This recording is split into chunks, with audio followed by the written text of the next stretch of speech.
Built for one era, tested by another. Armenian Tech and AI. Article by Tovmasyan. Published on July 21, 2026, on EVN Report. Charles Darwin developed the theory of evolution by studying living systems under pressure. Species survive when their traits fit the environment around them. When the environment changes, the same traits that once helped them can lose their advantage. Technology companies live in ecosystems of their own. Their traits are the promises they make to the market. Every company begins by telling users that something can become faster, cheaper, easier, more accessible, or more profitable than it was before.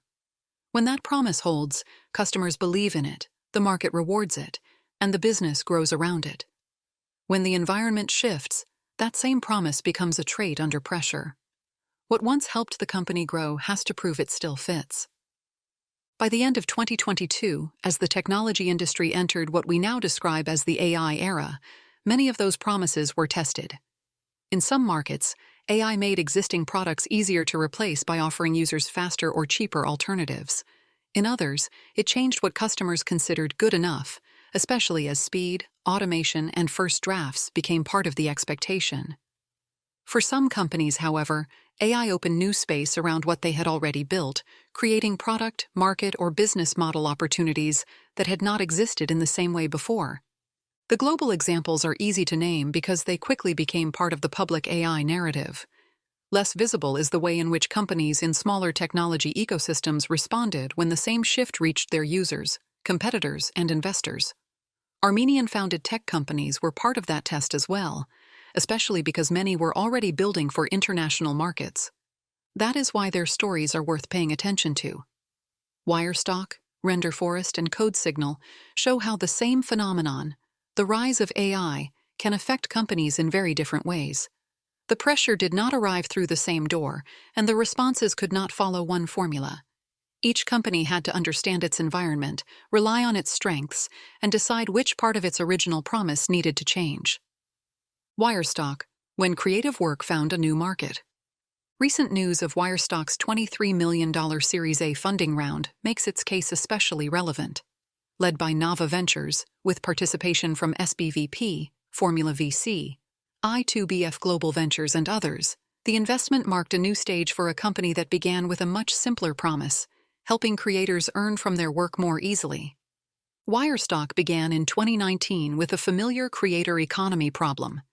Photographers, videographers, illustrators, and digital artists could produce commercially valuable work, but selling it online meant spending hours on the least creative part of the process. Creators had to upload files to multiple platforms, write titles and descriptions, add keywords, meet technical requirements, and manage several accounts. Wirestock's early promise was to reduce that friction. Creators could upload once, while the platform helped prepare, tag, and distribute the content to marketplaces such as Shutterstock, Adobe, Pond5, Alamy, Freepik, and others. The idea was simple. Let creators focus on making art and leave the repetitive business layer to a platform built for it. That promise had already found demand before AI became central to Wirestock's public story. By 2021, the company had reportedly reached 5 million uploaded files and more than $1 million in creator sales. Those numbers suggest Wirestock had already identified a real pain point in the stock content economy. Creators wanted broader distribution without repeating the same administrative work across multiple marketplaces. Then the creative content market changed. Images, videos, design files, gaming assets, and 3D materials could still be licensed as finished products, but the AI era created a new demand. AI labs needed large volumes of human-made, usable, structured creative data to train, test, and improve models. Wirestock was quick to read where the market was heading. In 2023, the company moved from stock content distribution to supplying multimodal datasets to AI labs. In a TechCrunch interview, co-founder and CEO Mikhail Khachatryan said artists could opt out of the data supply business. He also said early deals began with existing library content, then expanded into custom requests for new content and data, creating additional opportunities for creators. The Series A funding shows where the company wants to take this shift. Wirestock says the investment will support two priorities: expanding its creator platform with new tools, project formats, and earning pathways, and scaling its data creation capabilities to produce more complex custom datasets and new creative formats. Put simply, Wirestock is building both sides of the new marketplace: more ways for creators to produce and earn, and more capacity to deliver the data AI companies are seeking. The scale already looks very different from the company's early stock content years. Wirestock now works with more than 700,000 creators, hosts over 50 million assets, and has licensed more than 10 million assets for AI. TechCrunch reported that the company has reached around $40 million in annual run rate revenue and has paid $15 million to contributors. Wirestock's adaptation is essentially a business model expansion. Its original promise was creator monetization, but AI reshaped where that monetization could happen. The company's existing strengths, creator access, content flow, tagging, licensing, and marketplace experience, have become valuable in this new commercial context. The strength of this strategy is also where its future questions lie. Demand for licensed, human-made data is rising, especially as AI companies face legal and quality concerns around unclear datasets. Wirestock has found a timely opening in that market. Its longer-term position will depend on whether AI labs continue to need this kind of creative data at scale, and whether creators continue to see the exchange as clear, fair, and worth joining. Renderforest, when easy to create, had to become faster. Renderforest's case differs from Wirestock's because the company didn't need to find a new market for its assets. The challenge was closer to the user experience. A platform that had already made creative production easier had to adapt to a world where easy was no longer enough on its own. Founded in Yerevan in 2013, Renderforest began with online video creation and later grew into a broader branding platform. Its company story says the idea came from a simple observation: creating visual content was limited and expensive for people without editing skills. The early promise was to make quality branding accessible to freelancers, startups, and small businesses that didn't have the time, budget, or production resources to create professional materials from scratch. That promise was powerful because it solved a practical problem. A user could choose a template, add text, upload a logo, select music, and produce something polished without hiring a studio or learning complex editing software. Renderforest made professional-looking video and branding production manageable for non-specialists. The model showed clear traction before the current AI wave. By 2019, Renderforest's own timeline listed 10 million users and 20 million created projects, suggesting global demand for simplified creative production. The platform kept expanding around the same promise, adding tools for logos, websites, mock-ups, graphic design, and mobile creation. Then, AI changed the rhythm of creative work. Users began seeing videos, images, and designs generated from short prompts. Templates still mattered for people who wanted control over structure, style, and branding. But the fastest starting point was no longer always choosing a template. Increasingly, it was describing an idea and receiving something to edit. Renderforest's response was to add generation at the start of the creative workflow it already served. Its text-to-video editor, released in June 2024, lets users move from text to visuals, videos, and animations in a few clicks. Its current AI video generator continues that direction by helping users turn text, images, or scripts into a draft video that can be edited, branded, and exported. The formula here is product augmentation. Renderforest kept its original promise of making creative production accessible, then added AI to reduce the work needed before users see a first result. The challenge now is differentiation. When general AI models can already generate visual content, Renderforest has to give users a reason to choose a dedicated creative platform. That reason will likely depend on what happens after generation: how easily users can edit the result, keep it on brand, adapt it to different formats, control the final look, and turn a draft into something ready to publish. Whether Renderforest can turn this into a convincing advantage will become clearer over time. CodeSignal: measuring skills in the AI era. The final case raises the question of how people adapt in the AI era, how skills are measured, how they are developed, and whether AI has changed either. CodeSignal began in hiring, where the central problem was knowing what a candidate could actually do.